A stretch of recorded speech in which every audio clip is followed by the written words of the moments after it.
monótono. Vamos a tratar de resolver un caso clínico.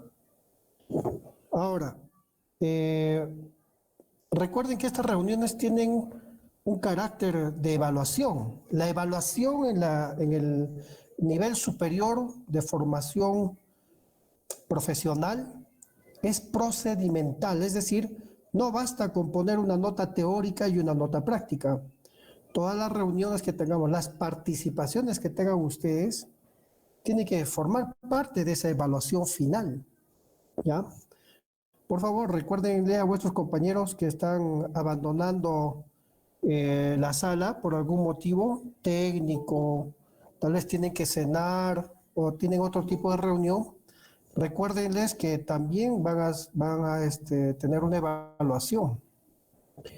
Ya es una especie de orales. Supongamos que tocamos un tema X y yo le pregunto al alumno Y, ¿qué sabe respecto a este tema? O a manera de retroalimentación, y de repente contesta adecuadamente, pues tiene un check, un punto a favor en la nota práctica. Si en la nota práctica resulta teniendo 16, fácilmente con estas intervenciones puede subir a 17. Es diferente ir al examen teórico con una práctica de 20 que teniendo una práctica de 14 o 0,8, ¿no? Es diferente. Y esas décimas, centésimas de notas son vitales al final en la promediación. ¿Ya? Muchos de ustedes sacan notas muy altas en el examen teórico, ¿no? Algunos sacan 18, 17, práctico 8, ya no tienen derecho a aprobar, ¿ve? Entonces es muy importante vuestra participación. La lectura y la revisión de temas tienen que ser diarias, ¿no? No basta con escuchar la clase, ¿ya? Y suficiente ver el video. No, no, no. Tiene que participar. Muy bien. A manera de llamar lista, vamos a ir preguntando algunas cosas. Muy bien. Voy a compartir mi pantalla. Por favor, Marcia, ¿me vas a decir si está la pantalla presente? Ahí vamos a poner una Doctor, pestaña de buenas Chrome. noches. Hola. Vamos a ver, caso Doctor, clínico. Buenas noches. Muy bien, Marcia. Marcia, tu apellido es Muelle Castro, ¿no? sí, doctor. Muy bien, Marcia. Bueno, ¿qué tal, Marcita? ¿Cómo pasaste el día? ¿Alguna novedad? Bien, doctor, tranquilo. Todo tranquilo, muy bien. Todo tranquilo. Bueno, dime, Marcia, si se ve la imagen de este caso clínico. Mm, eh, está ¿Está cargando, cargando? doctor. Ya. Doctor, en cuanto a algunos compañeros que me han estado escribiendo, me están diciendo que eh, su internet está un poco lento y que están entrando y saliendo, el sistema les está botando mucho. Está cargando. Ya, bueno. Bueno, es lamentable escuchar eso por primera vez en todos estos Ya meses que no estoy veo. llevando a cabo el curso. Es la primera vez, sinceramente, ¿ah? Porque el semestre pasado nunca me dijeron eso, nunca han tenido problemas. Uno creo que tuvo un problema en alguna oportunidad, pero el resto estaba normal. Muy bien, ¿se ve? ¿Se ve el caso? Marcia, ¿se ve? Confírmame, por favor. Ya, sí se ve, doctor. Ya, muy bien, Sí se entonces lo ve. vamos a andar. Doctor, Perfecto. sí se ¿Sí? ve. ¿Me escucha? Ya. Sí, ahora sí te escucho. Gracias. Muy bien, vamos a hacer lo siguiente. Este es un caso clínico que vamos a revisar respecto a hemorragia digestiva alta, ¿ya? Está Dayan Salwa, al azar vamos a ver si está presente, una manera de llamar lista, ¿no? Y calificar su presencia. Dayan Salwa está. Presente, A doctor. ver, ya, Dayan, ¿Me escucha? por favor, lee el resumen de este Doctor, caso clínico. A ver, lee. mm, ya. Hombre de 48 años, sin antecedentes mórbidos, hábitos, alcohol, cerveza, 2 latas por día, niega tabaco, drogas también. Y en fármacos usa AINES, ibuprofeno y otros. Y actividad física, realiza fútbol y trote. Ya. En el motivo de consulta está lo que es deposiciones melénicas asociado a vómitos con estrías sanguinolentas y compromiso del estado general de 3 días de evolución. El Hasta ahí examen nomás, físico, hasta ahí nomás, hasta ahí nomás. Muy bien, como muy bien dice Dayan, este paciente presenta vómitos con sangre. A ver, Carol Meléndez, ¿está? Carol Meléndez. Sí, doctor, presente. Carol Meléndez. A Doctor, ¿me ver, escucha? Carol. Sí. Yo. Dinos, por favor, ¿cuál es el concepto de vómitos con estrías sanguinolentas, vómitos con sangre? Doctor, sería hematemesis. Muy bien. La hematemesis es el vómito con sangre. También puede ser los vómitos con coágulos o el vómito que tiene aspecto en borra de café o pozos de café, ¿no? Muy bien. Sí, doctor. Está Ansis Palomino. Ya te puse un check. Ansis Palomino a Presente, la una. doctor. Muy bien. A ver, dime, hija linda, ¿qué es una melena? ¿Cómo se define Doctor, no lo melena? escucho. A ver, dime qué es una melena.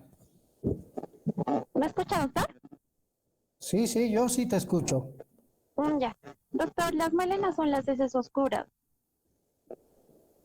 ¿Oscuras únicamente? No, no es así. A ver, David Arestegui. ¿Está presente David Arestegui?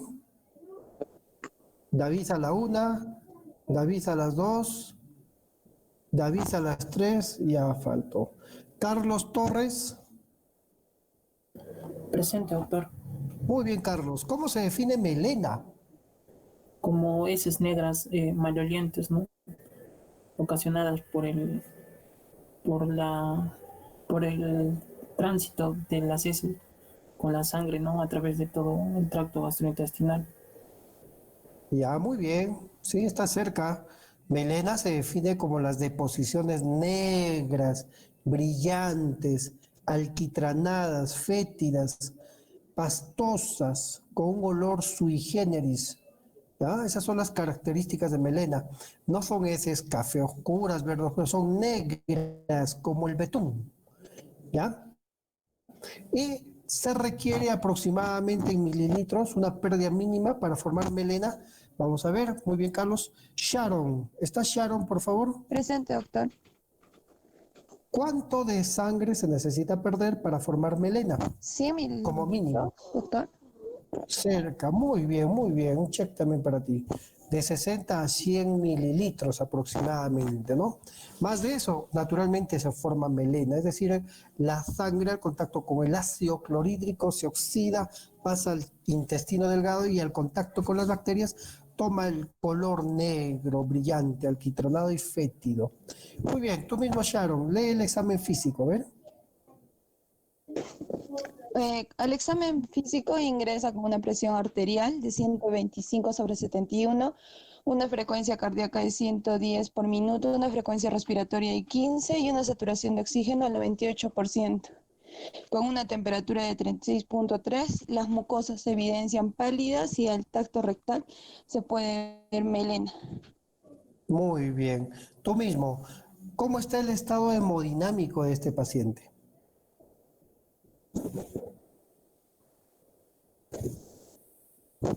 A ver, Sharon. Podría estar presentando una leve hipotensión, doctor, y la frecuencia cardíaca está elevada. Una Hipotensión, ¿por taquicardia. qué? ¿La presión arterial está baja? La presión se puede ver que está un poco baja. Puede ser por la pérdida de sangre. Está No, ahí mostrando. lleva una presión normal, 125/71 está normal. Se define hipotensión arterial cuando la presión arterial sistólica es menor a 90 y ahí está en 125. Ahora, también se dice hipotensión arterial cuando la presión arterial media es menor a 65, ¿ya? En caso de niños, la presión arterial disminuye 2 desviaciones estándar. Bueno, esta presión está bien, pero sí llama la atención la frecuencia cardíaca. Ese paciente está con taquicardia, ¿no? Una frecuencia cardíaca mayor a 90. Y la saturación está bien, no hay fiebre. Al tacto rectal en dedo de guante es evidente la melena, ¿no? La taquicardia es un signo de alarma, puede estar sangrando activamente. Entonces los problemas de este paciente son la presencia de melena y los vómitos sanguinolentos con compromiso del estado general.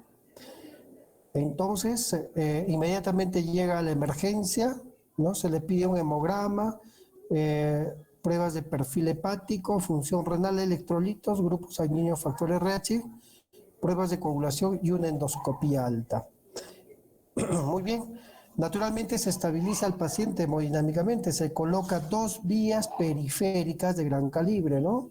A la derecha y a la izquierda, del número 14 o 16, se pasa cristaloides. ¿Qué le pasamos? Cloruro de sodio, naturalmente, ¿no? Y el cloruro de sodio me permite a mí estabilizar al paciente hemodinámicamente. Le puedo pasar 300 a chorro y mantenerla a 30 gotas por minuto. También le colocaré oxígeno, ¿ya? A pesar de que está saturando bien, 2 litros por minuto por cánula binasal de oxígeno, porque recuerden que está perdiendo sangre y la hemoglobina transporta oxígeno. Entonces, si pierde, hay menos transporte de oxígeno. Muy bien. En sus exámenes se evidencia un hematocrito y una hemoglobina de 32 y 10.9, leucocitos de 5.740, urea creatinina, lo único alterado acá es la urea, 44, ¿no? De 20 a 40. Cuando hay hemorragia, recuerden que la urea tiende a elevarse, se eleva. El sodio, potasio y cloro están bien, el perfil de coagulación normal y el hepático también está normal. En la endoscopía es evidente una esofagitis grado D, una úlcera esofágica, Forres 2B. A ver, está Fiorella.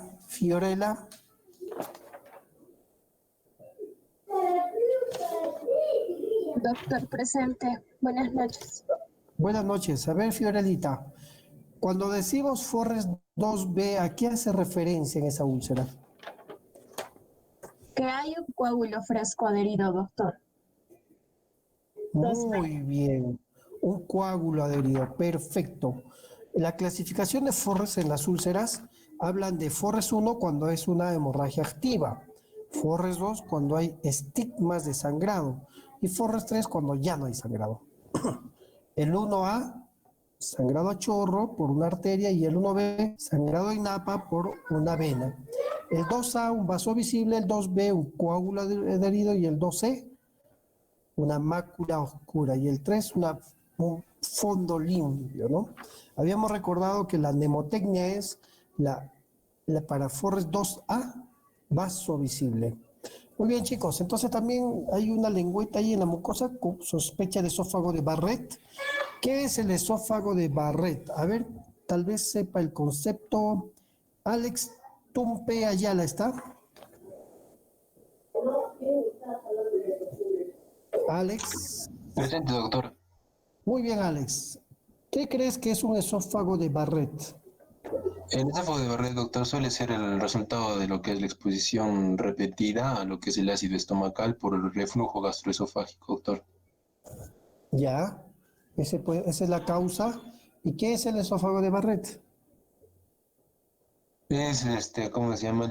Una metaplasia intestinal ya es del esófago, doctor. Perfecto. Histológicamente es una metaplasia intestinal, ¿no? ¿Qué tipo de epitelio tiene el esófago de Barrett, Alex? Tiene un estratificado plano, doctor. Muy bien, plano estratificado, ¿no? No queratinizado.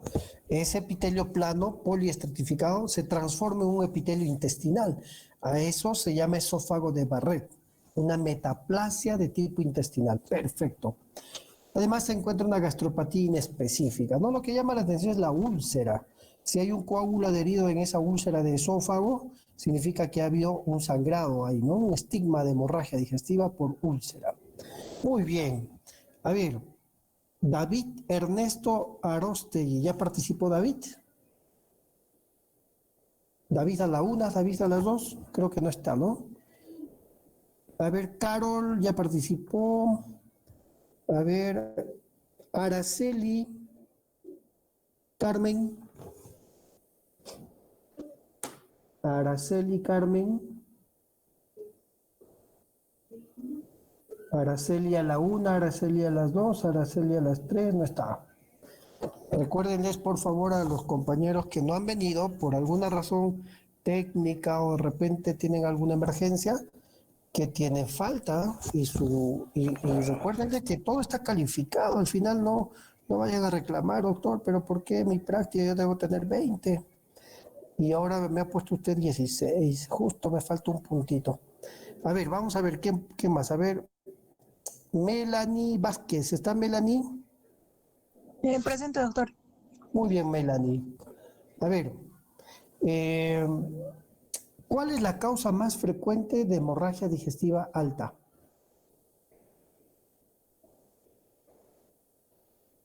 Doctor, ¿vendría a ser la úlcera péptica? Muy bien, un check para ti. Muy bien, es la úlcera péptica. En general es la úlcera. Pero si yo estoy ante un paciente que ingiere bebidas alcohólicas, ya sobre todo 70, 80 gramos por día durante 10 años, puede tener cirrosis hepática, hacer hipertensión portal y desarrollar varices esofágicas, ¿no? Esa es otra causa, ¿no? Las causas variciales y las no variciales, dentro de ellas las úlceras pépticas. Vamos a detallar más adelante otras causas. Entonces ya vemos el resumen del caso, el problema. Se trata de una hemorragia digestiva alta. Recuerden que todo sangrado en esófago, estómago y duodeno hasta el ángulo de 3 es hemorragia digestiva alta. Constituye el 75% de todas las hemorragias. Sabemos la clasificación, puede ser varicial y no varicial.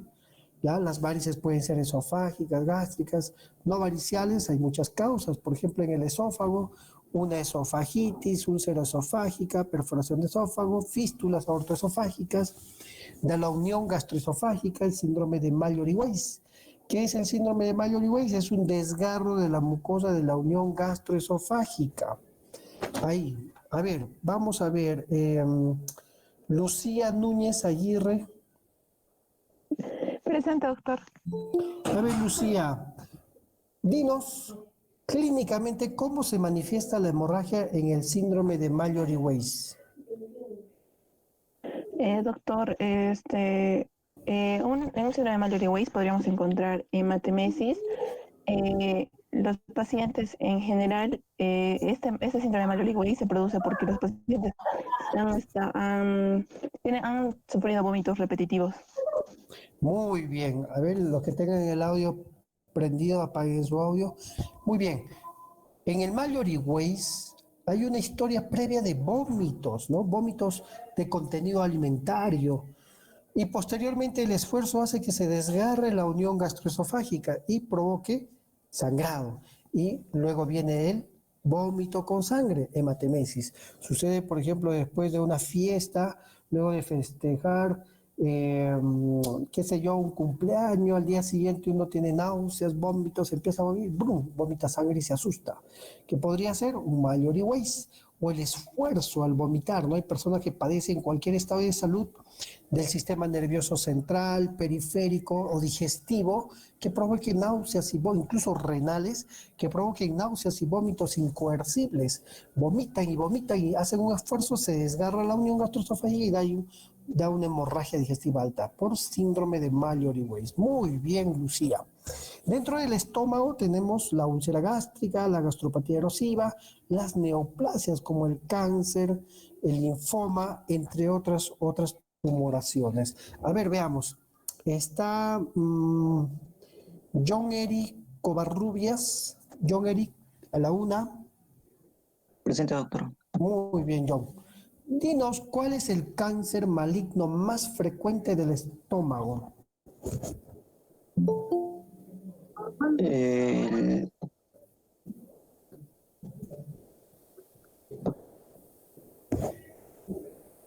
el carcinoma, doctor, el carcinoma gástrico. Muy bien, el adenocarcinoma, ¿no? El adenocarcinoma gástrico. Muy bien, tú mismo, ¿cuál es el cáncer más frecuente a nivel del páncreas? El maligno más frecuente en el páncreas.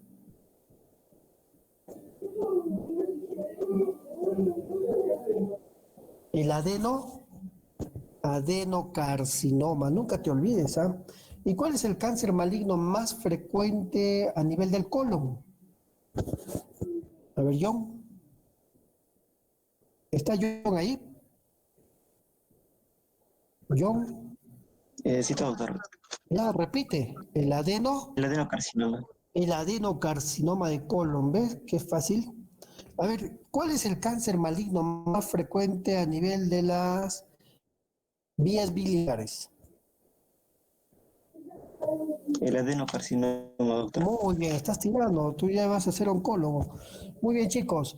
El adenocarcinoma es el cáncer más frecuente, el maligno más frecuente en el tubo digestivo, colon, páncreas, vía biliar, ya sea colangiocarcinoma, estómago, etcétera, etcétera. Ya nunca se olviden. Y el cáncer puede ulcerarse, coger un vaso y sangrar y ser causa de hemorragia digestiva. Muy bien, ectasias vasculares, las lesiones de Dieulafoy, ¿ya? ¿Qué es una lesión de Dieulafoy? Es una malformación vascular donde los vasos de gran o mediano calibre hacen un bucle hacia la mucosa, se erosiona la mucosa y puede sangrar. Duodenal es un tumor de duodeno, una úlcera duodenal, hemofilia, es decir, sangre que viene por la vía biliar y posteriormente uno vomita sangre, entre otros. Pero en general, ¿cuál es la primera causa más frecuente de hemorragia digestiva alta? La úlcera péptica, ¿no? Representa un 50-60%, seguido de las esofagitis, gastropatías de algún tipo erosivas, las varices, Mallory-Weiss, Dieulafoy, neoplasias, malformaciones vasculares, entre muchas otras causas, ¿no? Siempre cuando ustedes evalúen un paciente, ¿ya? La anamnesis y el examen físico les va a dar el 80% del diagnóstico. Los exámenes auxiliares complementarios van a confirmar tu diagnóstico. Rara vez, muy rara vez, corrigen el diagnóstico, ¿ya? Y de acuerdo a esta sospecha terapéutica, ustedes tienen que ver el estado hemodinámico del paciente y una vez estabilizado, se somete a una endoscopía donde se evidencia lo que ustedes sospechan y se hace tratamiento especializado. Muy bien. En este caso, siempre hay que ver la historia de la hemorragia previa, si se sangró antes o no, si es resangrado, el consumo de alcohol o el de sufrir alguna enfermedad del hígado, una hepatopatía crónica, el uso de fármacos, los AINES, ¿ya? Hay que recordar que existe la pseudomelena. A ver, por favor, Rosa Ballenas, ¿está Rosita? Rosa Launa. Presente, doctor. Muy bien, Rosita. Dinos, ¿qué es la pseudomelena? Pseudo es falso, una falsa melena. Bueno, generalmente la pseudomelena va a ser causada por algunos alimentos o algunos fármacos que el paciente consuma. Puede ser, por ejemplo, la remolacha, espinacas o también algún fármaco como lo que vendría a ser el bismuth. Muy bien, como muy bien dice Rosita, te pongo un check para tu práctico. La pseudomelena es aquella deposición negra, pero que no es por hemorragia. Puede deberse al consumo de bismuto, ya, suplementos de hierro, como las gestantes no necesitan hierro, consumen hierro, hacen deposición negra y se asustan, se alarman, van al médico pensando que es una hemorragia, ¿no? Igual sucede con el regaliz, la remolacha, la beterraga, entre muchas otras. Hay que preguntar siempre si el paciente usa tabaco, algún tipo de droga, ¿ya? Antecedentes de coagulopatías, telangiectasias familiares, riesgos de fístula aortoentéricas, si padeció del Helicobacter pylori o no, o si en la familia alguien tiene cáncer de estómago. Es muy importante. La historia clínica, bien detallada, ya la filiación, la historia de la enfermedad, los antecedentes son muy importantes. Cuando ustedes evalúan los síntomas, tienen que ver hacia dónde se orienta. Por ejemplo, si el dolor en el epigastrio es urente, piensen que puede ser una úlcera, una gastritis, ¿ya? Si hay disfagia, dificultad al paso de los alimentos, puede haber un cáncer en el esófago, una estenosis esofágica o una enfermedad por reflujo gastroesofágico, ¿no? La odinofagia, el dolor al paso de los alimentos, puede ser por una esofagitis, una úlcera esofágica, ¿no?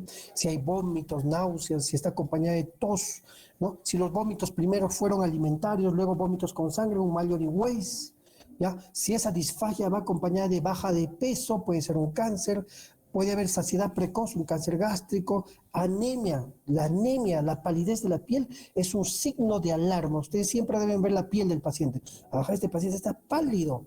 Esto es una hemorragia y puede ser algo crónico y puede ser, si hay baja de peso, ya es ancianito, una neoplasia, ¿ya? Muy bien. Entonces vemos ahí que puede presentar hematemesis, melena, anemia y también hematoquesia. La hematoquesia es característico de la hemorragia digestiva baja, pero puede presentarse también la hematoquesia en hemorragia digestiva alta, ¿ya? Esa es mezclada con sangre de aspecto rojo vinosos.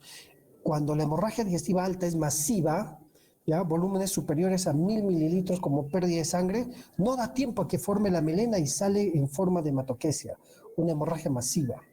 El examen físico es muy importante, hay que hacer una estimación del sangrado si hay compromiso o no de órgano. Por ejemplo, una hemorragia baja la volemia del cuerpo y eso provoca oliguria, palidez, alteración del estado de conciencia, entre muchos otros. Recordemos, al evaluar al paciente, las funciones vitales. Ver si tiene taquicardia, si hay hipotensión ortostática, hipotensión al supino, obnubilación, shock, entre otros. Eso me dirá que ese paciente está perdiendo grandes volúmenes de sangre, que representado en porcentaje puede ser incluso mayor a 40%. ¿Ya? Hay que buscar signos que nos orienten a la etiología. Por ejemplo, estigmas de hepatopatía crónica. Muy bien. Estos estigmas son importantes recalcarlos, como las telangiectasias, hipertrofia parotidia, ginecomastia, ictericia, entre muchas otras, masas abdominales. También hay que evaluar el abdomen, ver si hay signos de irritación peritoneal. Por ejemplo, una úlcera perforada va a dar un abdomen en tabla, un abdomen doloroso, los ruidos disminuidos. Nunca se olviden hacer el tacto rectal. Es muy importante, ¿ya? Es muy importante. Usen guantes, un poco de lidocaína, lubriquen y hagan el tacto rectal. Es mejor meter el dedo que meter la pata. Cuando uno hace el tacto rectal, evalúa el dedo de guante y observa melena, rectorragia o hematoquesia. Recuerden, si ese paciente tuvo hematemesis y al tacto hay hematoquesia, piensas que esto es algo peligroso, algo masivo y tienes que ver su estado hemodinámico, ¿no?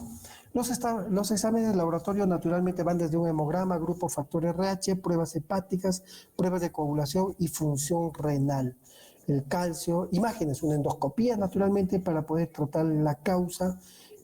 En ocasiones requiere angiografía, tomografía, cintigrafía globular, etcétera. ¿Ya? Entonces, el ABC siempre una buena historia clínica, un buen examen físico, laboratorio, la endoscopía finalmente para definir el tratamiento. Muy bien, en general cualquier hemorragia digestiva requiere un manejo general desde una buena historia clínica, una buena anamnesis, un buen examen físico. Muy bien. Ahora sí, vayamos a las preguntas. A ver, chicos lindos, respecto al tema de hemorragia digestiva alta, ¿tienen alguna pregunta, alguna duda, por favor? Cuando vayan a intervenir me dan su nombre y apellido para poder ponerles acá un check. A ver. Doctor, muy buenas noches. Ya, Alonso, a ver, primero Alonso, a ver. Doctor, muy buenas noches. Buenas noches, prende tu cámara, por favor. Alonso, por favor, prende la cámara. Ahora sí, Alonso. Ah, caramba, Alonso, qué gusto verte. Igualmente, Doctito. ¿Cómo está? Doctito, mi pregunta sería respecto al hematocrito. Hay algunos médicos que sugieren que cuando hay una pérdida sanguínea, los valores tienen que estar, es lo que me confunde un poquito. Si yo tengo un valor menor de 7, ¿le tengo que dar transfusión o es menor a 10? Ya, muy buena pregunta. Recuerden, por favor, que cuando uno sufre una hemorragia digestiva alta, lo primero que sucede es la ruptura del vaso sanguíneo, se rompe el vaso, ¿ya? ¿Y cuál es la primera respuesta? ¿La vasoconstricción. Eso fue pregunta de Lenán. Ya una vez un alumno me llamó, un ex alumno, me dijo, doctor, por poquito ocupé el primer lugar, me dijo, ¿qué pasó? Me faltó una pregunta, doctor. Fallé en una pregunta. ¿En qué fallaste? Le dije, no, una cuestión general, doctor. Cuando sucede una hemorragia, la primera respuesta del organismo es Y dentro de las alternativas estaban la activación de la trombina, la formación de fibrina, ¿no? El contacto de las plaquetas con la matriz extracelular, ¿ya? Y la ultimita era vasoconstricción. ¿Qué marcaría si estuvieses dando tu examen de examen nacional de estudiantes de medicina? Vasoconstricción. Vasoconstricción. Lo primero es la respuesta neuroendocrina. Se rompe el vaso, vasoconstricción, ¿ya? Vasoconstricción. Luego ya las plaquetas hacen contacto con la matriz extracelular, viene la hemostasia primaria, la hemostasia secundaria y todo lo que ustedes van a hacer en hematología. Entonces recuerden que al haber vasoconstricción se reduce el calibre de los vasos, ¿ya? Si este era el calibre, se reduce el calibre, ¿sí? Hay una concentración de la sangre, porque está tratando de evitar pérdida de sangre. O incluso el hecho de perder sangre hace que la bulimia se reduzca, nuestros receptores naturales, ¿ya? Van a provocar una liberación de catecolaminas como la noradrenalina y la adrenalina, y eso provoca igual vasoconstricción, ¿ves? Entonces, al principio, la hemoglobina y el hematocrito suelen estar normales, ¿ya? O incluso un poco elevados por la concentración esta. Sin embargo, cuando tú ves un paciente en emergencia, tienes que individualizar el caso. Veamos, dos escenarios. El primer escenario, un paciente con hemorragia digestiva de cualquier tipo, alta, intermedia, baja, de origen oscuro. Una hemorragia digestiva con un paciente sin comorbilidades, ¿ya? Primer escenario, no tiene comorbilidades. Y el otro escenario, comorbilidades. Veamos el primer escenario. Si tiene un paciente joven o de mediana edad con una hemorragia sin comorbilidades y una hemoglobina menor a 7, le transfundo sangre, ¿ya? Dos paquetitos globulares. Cada paquete globular eleva 1 a 1,5 de hemoglobina en gramos por litro, ¿ya? Entonces se recuerda, esto es muy importante. Entonces, menos de 7 le transfundo sangre. El objetivo es mantener la hemoglobina en rangos de 8 a 9. Nunca traten de llevar la hemoglobina por encima de 10, 12, hasta 14. Algunos se desesperan. Tiene 6 de hemoglobina, llevaremos la hemoglobina a 12, le transfunden grandes volúmenes de sangre. El hecho de transfundir mucho volumen de sangre hace que el vaso se llene rápido y ¡pum!, se rompe. Otra vez resangra. Entonces lo ideal es mantener entre 8 y 9 gramos por decilitro la hemoglobina en un paciente que no tiene comorbilidades, ¿ya? El otro escenario sería el paciente que tiene una hemorragia digestiva. Ojo, cualquier hemorragia torácica, hemorragia pulmonar, hemorragia ginecológica, cualquier persona, una hemorragia digestiva también, que tiene comorbilidades, hablemos de comorbilidades como por ejemplo, un paciente que tiene una insuficiencia cardíaca, infarto de miocardio como antecedente, que tiene una enfermedad renal crónica, cirrosis, cualquier comorbilidad, ¿ya? Sobre todo las isquemias de corazón, ¿ya? Porque recuerda que el corazón es muy sensible a la vasoconstricción. Si ese volumen de sangre está reduciéndose, en las coronarias colapsan, el infarto, ¿no es cierto? Entonces hay que mantener una volemia adecuada. Cuando hay comorbilidades, lo ideal es transfundirle de sangre cuando la hemoglobina baja a menos de 9. Algunos dicen menos de 8. ¿Sí? Ah, mira, tiene menos de 8. Ah, no es menos de 7. Hijo, estoy dictando clases, no hagas bulla. Entonces, si hay alguna comorbilidad, menos de 9, algunos dicen menos de 8, transfúndele sangre. ¿Por qué? Porque esas coronarias pues, pueden sufrir colapso y puede provocar isquemia. O esos órganos vitales podrían tener isquemia y producir falla de órgano. Eso básicamente. En general, todo ser humano con hemorragia que tenga hemoglobina menos de 7, eso es anemia severa, requiere transfusión de sangre.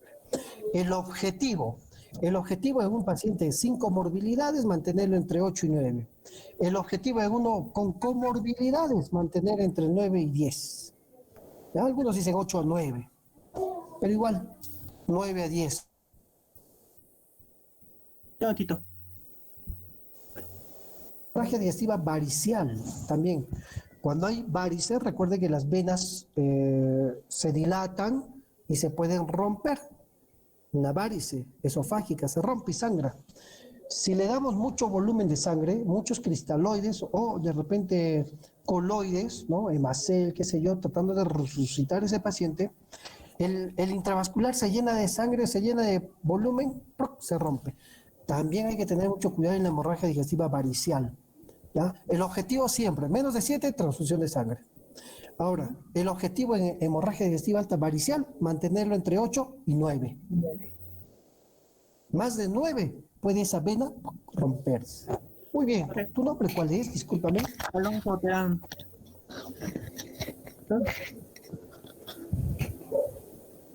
Alonso, ¿no? Alonso, Sí, Alonso Terán. Ya, gracias, Alonso. Ya, Tito. Otra pregunta, alguien. Doctor, disculpe, Melanie, buenas creo que noches. quiso hablar. Doctor, buenas noches.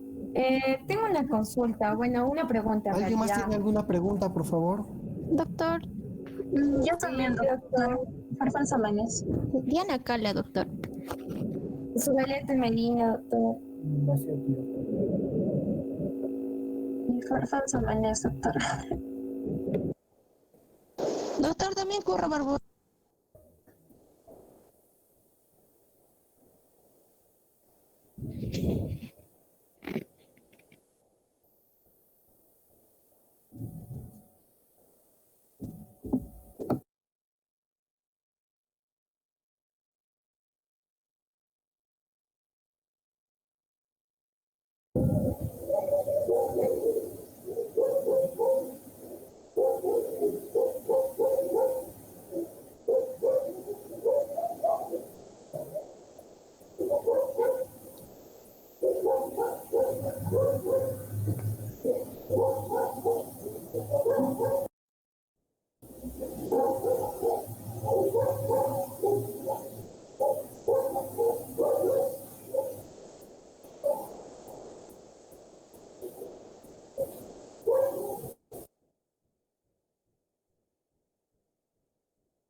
Doctor, no activó su audio. Doctor, no se le escucha. Ya, ahora sí. Doctor, buenas noches. Buenas noches. Dime, hija. Primero, ¿quién es tu Doctor, nombre, por favor? Diana Cala, doctor. Diana Cala Ya, Cáceres. Dianita, a ver, dime cuál es tu preguntita. Doctor, una pregunta. A lo que leí, mencionaba que a los pacientes con hemorragia digestiva alta se les tenía que, o sea, era muy importante pedirle o medir lo que era la diuresis por lo que es la sonda, por lo que es la sonda vesical. ¿Por qué mencionaba esto? Ya. Todo paciente que tiene shock hipovolémico, por favor, ya, shock hipovolémico se define por la hipoperfusión tisular. Es decir, sus órganos no se están perfundiendo, no reciben oxígeno y nutrientes. Un favor, por el chat, yo tengo el chat acá visible, por el chat me podrían decir si tienen alguna pregunta, ¿no? Por ejemplo, ahí sale Diana Cala, ¿no? Yo inmediatamente le digo que pregunte algo, ¿no? Escriba en el chat si alguien quiere intervenir, diga yo, doctor, ¿no? Sí, doctor, yo. Ahí está Karen Milagros, Fiorelita, Waldir Erasmo, Milagros, Mariluz Sánchez, Araceli, Azu. Ya, wow, como 20, nos vamos a pasar toda la noche. Ya, jóvenes. Entonces, la pregunta es muy interesante. La hipoperfusión tisular provoca hipovolemia. La hipovolemia, naturalmente, no hace que la sangre no lleve oxígeno, no lleve nutrientes a los órganos vitales, ¿no? Eso se define como hipoperfusión tisular. Y la hipoperfusión tisular es el shock. Shock de algún tipo, en este caso, es un shock hipovolémico. Muy bien, al haber poca perfusión de sangre, la hipoperfusión llega al riñón y el riñón siente que le falta volumen, ¿ya? El sistema renina-angiotensina a nivel del aparato yuxtaglomerular que está en las arteriolas aferentes adherido al túbulo contorneado proximal. Estas células empiezan a formar hormonas de tal manera que provocan vasoconstricción. Eso al principio, ¿no? Con un mecanismo compensador. Recuerden que la aldosterona se eleva, la aldosterona estimula los túbulos contorneados distales, se une a su receptor, reabsorbe agua y reabsorbe sodio. sodio y agua, entonces la volemia se va compensando. Cuando ya este equilibrio no se logra, la homeostasis, ¿sí? Entonces el riñón empieza a necrosarse y esta necrosis provoca insuficiencia renal en algún momento de la historia natural de la hemorragia. Y al haber falla renal aguda de tipo prerrenal por la hipovolemia, ¿ya? Entonces este paciente empieza a retener sustancias tóxicas y esas toxinas empiezan a dañar el cerebro, el hígado, el corazón y muchos otros órganos. Es muy peligroso. ¿Cómo sé yo si su riñoncito puede estar sufriendo o no? Incluso, ¿cómo puedo valorar la gravedad de la hemorragia y si hay hipovolemia? Viendo la diuresis. La diuresis es muy importante, ¿ya? El paciente con una diuresis adecuada, una orina adecuada, mayor a 0.5 cc kilo hora, ¿ya? Me dice que su riñón está perfundiendo bien, tiene buen volumen, etc.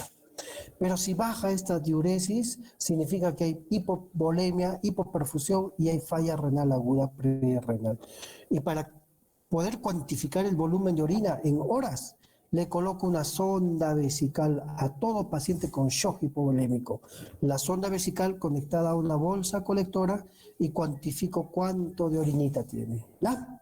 Muy bien, vamos a ver el chat. Vamos a pasarnos al tema de hemorragia digestiva baja. A ver, Karen Milagros. ¿Está Karen? Karen. Diga presente.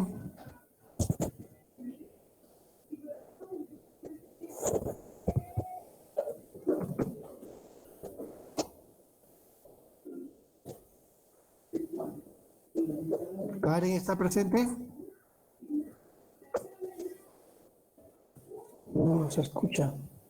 Le respondió por el chat, doctor. Ya, a ver. No entra tu micrófono. Ya, entonces a ver, Fiorella Farfán. Doctor, Fiorella. presente. Ya, Fiorellita, a ver, activa tu cámara, por favor. Ya me veo, doctor. Muy bien, ¿cuál es tu pregunta, Fiorellita? Doctor, mi pregunta era si en caso una paciente con trastornos de la coagulación viene con con hemorragia masiva, después de estabilizarle hemodinámicamente, ¿es factible darle crioprecipitados? ¿O qué cosa se utiliza acá? Ya. A ver, un voluntario que quiera responder a esta pregunta, para ponerle un cheque en el práctico. A ver, un voluntario. ¿Por qué? ¿Alguien ha leído algo al respecto? A ver, Renzo Aguirre, ¿no? Doctor, pedía que repita la pregunta, por favor.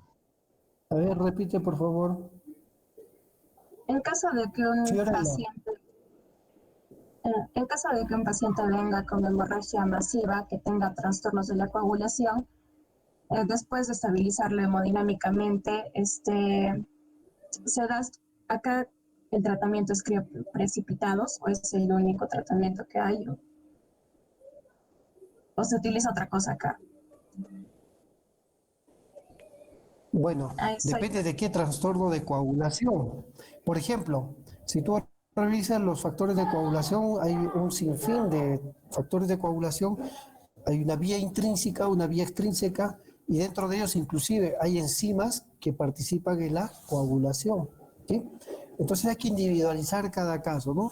Puede haber deficiencia del factor 5 de Leiden, puede tratarse de un paciente con una hepatopatía crónica donde el tiempo de protrombina se prolonga, el INR se altera, una enfermedad renal crónica, un paciente con talasemia, qué sé yo. Hay N factores, ¿no? Por ejemplo, un síndrome de von Willebrand con una deficiencia a nivel de la hemostasia primaria.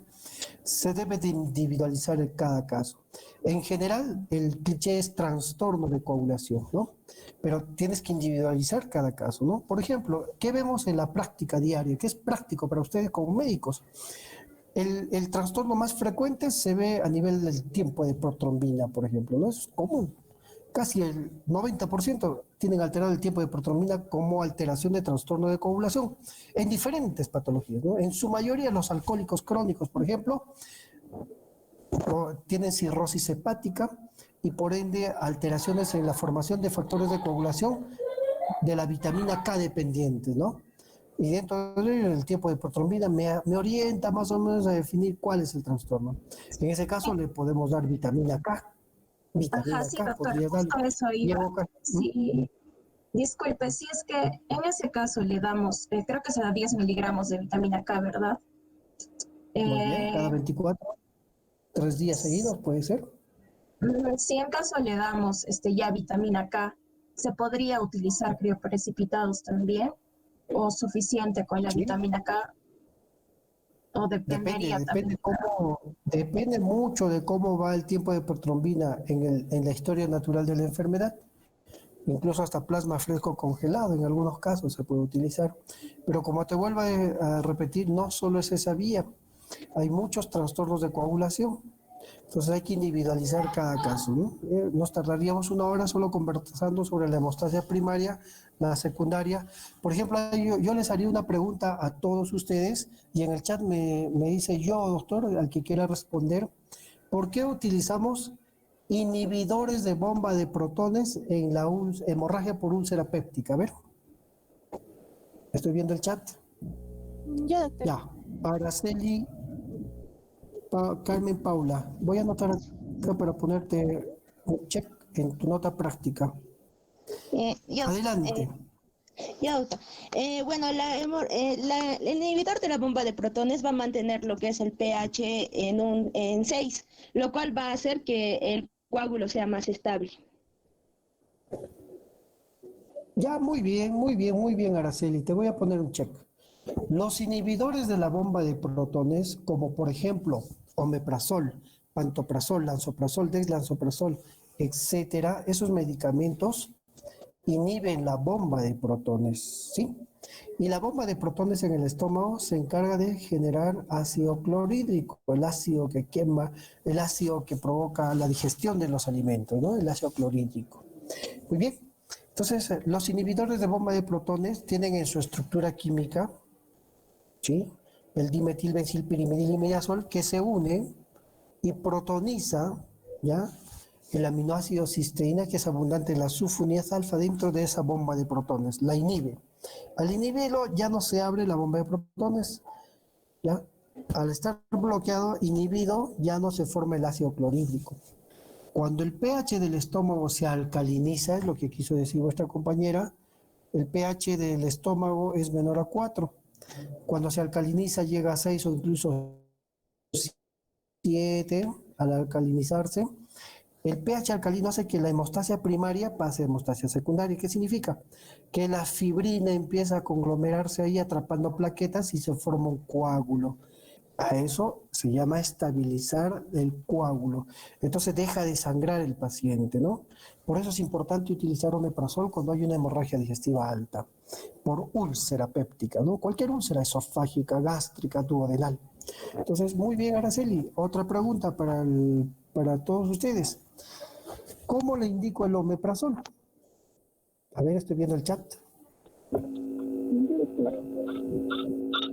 Ya, primero Alonso Alexander. Adelante, Alonso. Alonso ya tiene su check ya. A ver, Indira Anaya. Indira, buenas noches, ¿estás doctor. ahí? Hola, activa tu cámara, por favor. Estoy con el celular, doctor. ¿No tiene cámara? No puedo activarlo.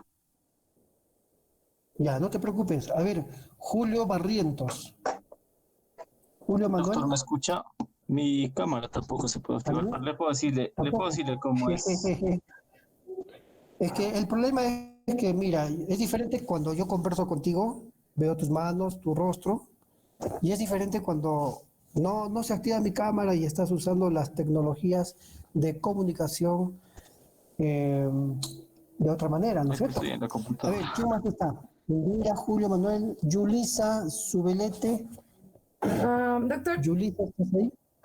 Sí, ¿Tu doctor. cámara también? Sí. Ya está. A ver, Yulisa, explícanos. ¿Cómo le indicas el omeprazol? Ya, el omeprazol sería en bolo en 80 miligramos y luego se le da en infusión 8 miligramos por hora durante días. Muy bien, perfecto. Bueno, de manera práctica, cuando tienes en la emergencia un paciente con hemorragia digestiva alta por hematemesis melena y sospechas que es una úlcera, le empiezas, lo estabilizas hemodinámicamente y le inicias omeprazol. El omeprazol viene en ampollas de 40 miligramos. Le pones 2 ampollas en bolo, son 80 miligramos, 2 ampollas en bolo. Luego le indicas en infusión continua a 8 miligramos hora. ¿Cómo logramos eso? Diluyendo una ampolla de omeprazol de 40 miligramos en 100 de cloruro de sodio a 20 cc horas. ¿Ya? Eso es de manera práctica. Es importante que lo anoten porque no todo el tiempo van a ser estudiantes. ¿Ya? Recuerden, por favor, terminan la carrera, se van a ir a hacer serums. ¿Ya? Y cuando estén en la posta médica, no me van a no van a llamar al gastroenterólogo, doctor, ¿cómo era? ¿Cómo era? No, pues cuando eras estudiante, pues, tu docente te dijo, ¿no? Esos datos son claves, porque de eso depende si tu paciente vive o no vive. ¿Ah? Recuerda lo que dijo tu compañera Araceli, ¿no? El pH es muy importante, ¿no? Si lo mandas con cloruro, estabilizas la parte hemodinámica, pero sigue sangrando. El caño sigue abierto, entonces de la posta médica donde trabajes hasta el hospital demoras 1 o 2 horas y puede llegar en mal estado general o estable, ¿no? Depende mucho, como ese dato es muy importante, ¿no? Le repito, ¿ya? Le indicas omeprazol, 2 ampollas en bolo, la enfermera ya sabe, le aplica 2 ampollas en bolo. Luego lo dejas con cloruro de sodio, 100 mililitros, más una ampolla de omeprazol a 20 cc horas por bomba de infusión, ¿ya? Con eso, el paciente llega tranquilo a emergencia, a cualquier hospital, estabilizado. Y ahí se ve en el sello, ¿no? Sella doctora Yulisa Subelete, del Centro de Salud de Canchis. Muy bien la doctora, ¿no? Pues salvó una vida. Entonces ya cuando llega la emergencia, uno ve al paciente sus funciones vitales estables, ya no hay hematemesis, le haces endoscopia, una úlcera con un coágulo, retiras el coágulo, inyecto o colocas clip y el paciente retorna a su casa, la estancia hospitalaria es más corta. Es muy importante el manejo, la terapéutica es importante. La terapia va de la mano a la fisiopatología, siempre, ¿no? Ciencias básicas, fisiopatología y la fisiopatología terapéutica, no solo es clínica. Muy bien, chicos lindos. Hablemos un poco de dolor. Vamos a ver. Ya, ¿quiénes querían participar? A ver, ya, Yulisa, ya está Alonso, ya está. José Carlos. José Carlos, ¿estás ahí? Sí, doctor, buenas noches. Buenas noches, José Carlos. A ver, dinos, por favor, vamos a ir al tema de abdomen agudo. El dolor abdominal es el problema más frecuente en la emergencia, en la urgencia y en la consulta privada. Así que como médico general debes dominar. Dinos, José, vamos a anotarte acá. José, tu apellido es Serrano, ¿no? José Carlos. Sí, doctor. Ya. Dime, José Carlos, ¿cómo es el dolor abdominal en una úlcera péptica? Clínicamente. Activa tu cámara, por favor. ¿Me ve? Muy bien. Ahora sí te veo. A ver. Ya, lo que leí en su PDF que mandó es que básicamente va a haber 3 tipos, ¿no? Visceral, referido y parietal. En una úlcera péptica sería, pues, visceral, ¿no? Ya, no. Quiero que me describas las características semiológicas del dolor por una úlcera péptica, una úlcera gástrica. ¿Cómo crees que es? Viene el paciente a la emergencia y te dice, doctor José Carlos, tengo un dolor localizado a nivel del epigastrio. Así te dirá, no creo. Te dice, ahí la boca, del estómago, te dice, ¿no? Me duele. quemante, te dice, ¿no? Me quema. Y es un dolor que calma cuando como, empeora en las ayunas, ¿no? Me despierta de noche. Eso en términos del paciente, pero como estudiante de medicina, ¿cómo lo describirías? Más o menos sería así. El dolor por úlcera péptica es un dolor urente, generalmente localizado en epigastrio. En ocasiones irradia la zona dorsal cuando la úlcera está en la cara posterior de la víscera que compromete. Calma con los alimentos, ¿no?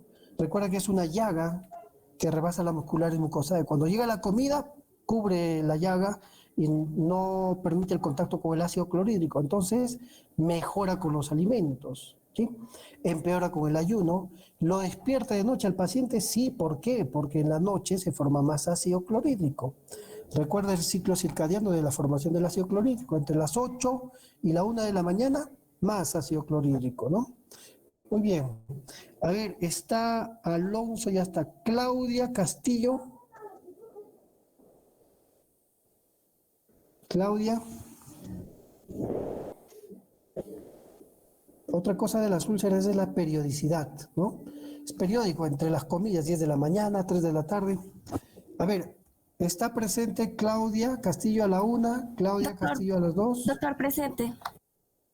A ver, Claudita, activa tu cámara. No te veo. Muy bien, Claudita.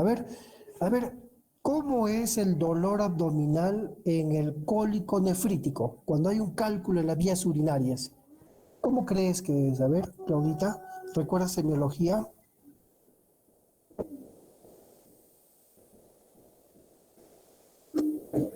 A ver, Claudia. Activa tu audio. No te escucho, ahora sí. Sí, estaba con el micro apagado, doctor.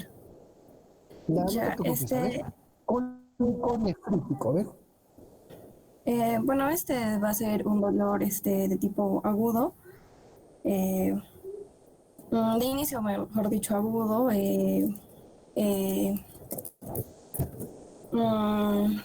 Va a estar localizado en la región lumbar.